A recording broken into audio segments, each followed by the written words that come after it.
fee rates ng e-games binabaan ng PAGCOR. Narito ang news scoop ni Kim Gomez.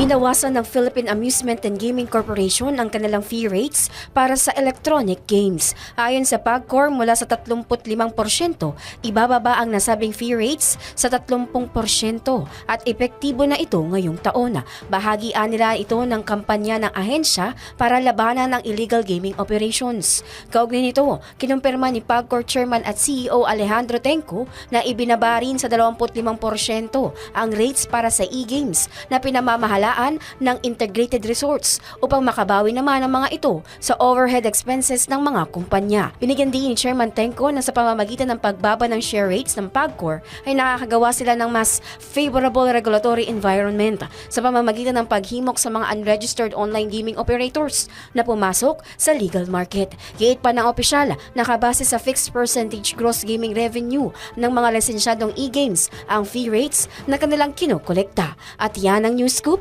Kim Gomez, nagbabalita ng tama, naglilingkod ng tama.